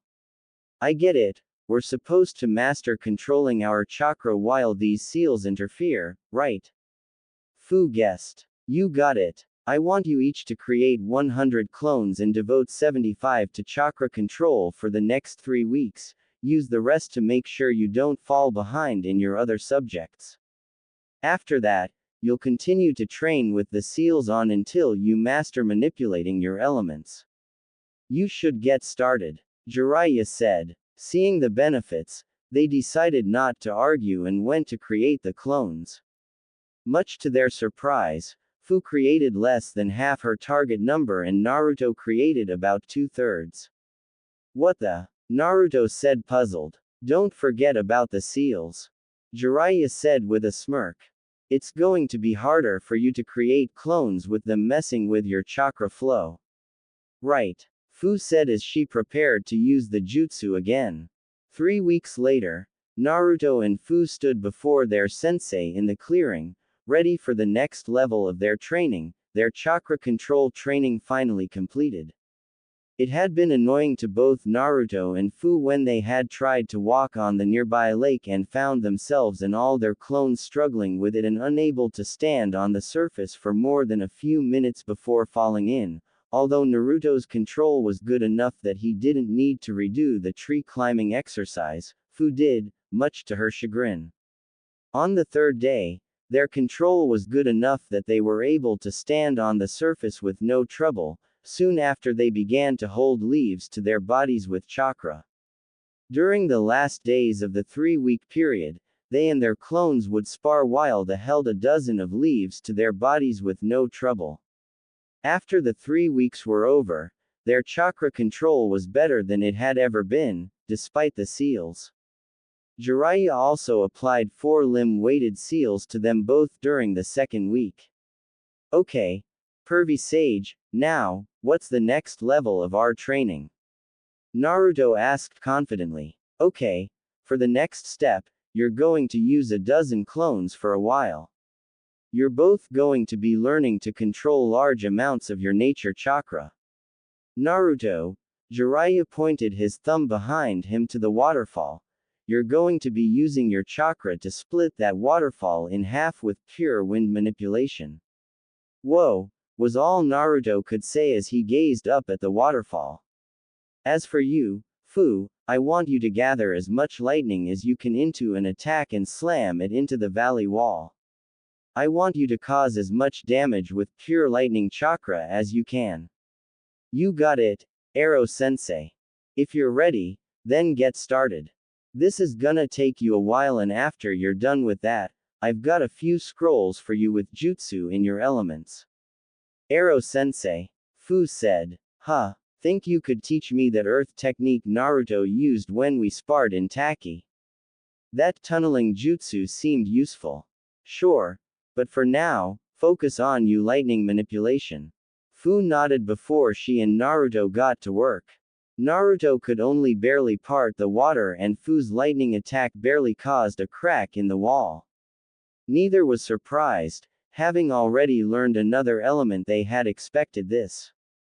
A little over 5 months later, Jiraiya finally released the seals and his apprentices were beaming at their accomplishment. After they had completed their nature chakra exercises in 2 weeks, they had returned to their usual training method. 100 clones divided into groups of 20. The shadow clones were either reading what Jiraiya told them, which Naruto still didn't like but had come to accept, chakra control, taijutsu katas, Kenjutsu which Fu had wanted to learn since she learned the water-slicing blade and Naruto had wanted to learn after seeing Fu and remembering Zabuza, and learning jutsu of their elements. After the first month, they had truly mastered the exercises. Naruto could cut the waterfall on pure chakra manipulation easily and Fu could pull off something similar to Chidori, but more powerful, focused around her whole arm and not really fit for practical use. Still, she could now manipulate large amounts of the element easily and that's what mattered. She also had apparently gotten a few ideas from it but had filed them away for later. Naruto learned a few wind and fire jutsu and Fu had learned water and lightning jutsu, mostly C ranks and a few B ranks. Fu also learned the same 3 tunneling jutsu Naruto had and they both learned a 4th. They were about even now in terms of their elemental jutsu. It was easier for Fu to learn her elements because she had both affinities while Naruto only had the affinity to wind, so fire jutsu were harder for him to learn. Were it not for the 5-pronged seal, it would have been much easier for them, but this had paid off. Once they had completed their training at the end of the 5 months, Jiraiya had removed the seals and they saw results of doing months of training with them. They had spent the rest of the day adjusting to the lack of the seals and the results nearly took their breath away. Everything they had learned had become almost effortless when it came to manipulating their chakra. They had decided to try the clone jutsu, at Naruto's suggestion, and actually succeeded. Learning the jutsu was not that awe-inspiring. It was the lowest ranked technique after all and virtually useless, but until now it had been impossible to pull off. They would always overload the jutsu with too much chakra no matter how little chakra they tried put into it. Now it was easy. There was about a month and a half until the first year of their training trip was over.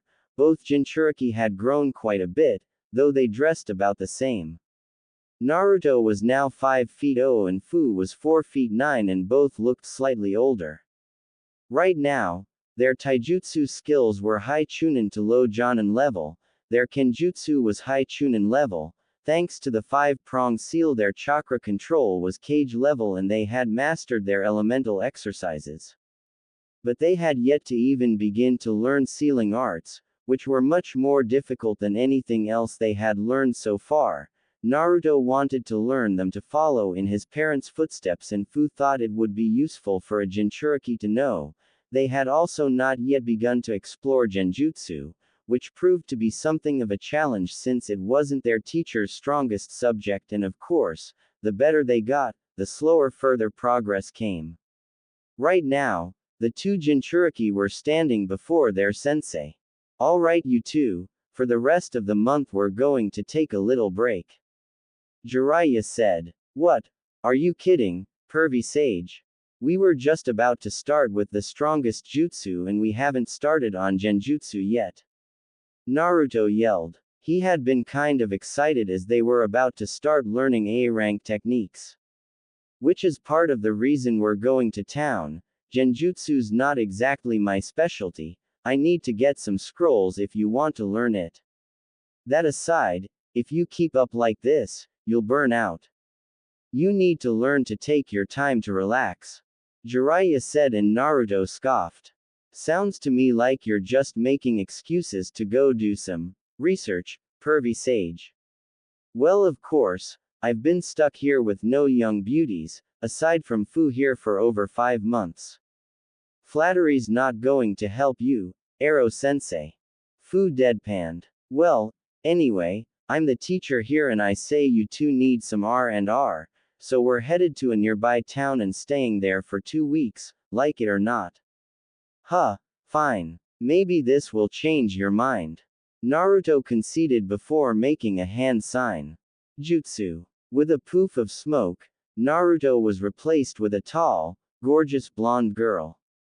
Jiraiya barely managed to resist a nosebleed when he sensed Fu's feminine fury, obviously enraged at how degrading this was to women. Oh brat, you have no idea how badly you just messed up. What's wrong? Don't like what you see? The blonde asked. Jiraiya responded by pointing at Fu with a smirk as Fu's fists were trembling and her eyes were shadowed by her hair. Naruto changed back and looked clueless at the cause of her anger. Hey, Fu, what's wrong? Naruto asked. He was answered with a punch to the face that sent him flying into the valley wall. By the end of the day, between Fu's anger and her explanation why that technique was insulting to women, Naruto had decided to never use that jutsu again, in the presence of a female at least. 2 days later, Naruto and Fu were wandering the town Jiraiya had spoken of. It was a lively place with many restaurants, bars, inns, casinos and brothels. They had some places for kids too, of course. The experience was good for Fu. This was the first time she stayed in a place where she wasn't treated like a demon in human form by its people for an extended period. Naruto, however, constantly felt as if he had forgotten something important. They were currently searching for something to do.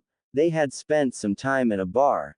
Their shinobi status allowed them to drink and they found they both had a very high tolerance to alcohol, most likely due to their status as Jinchuriki.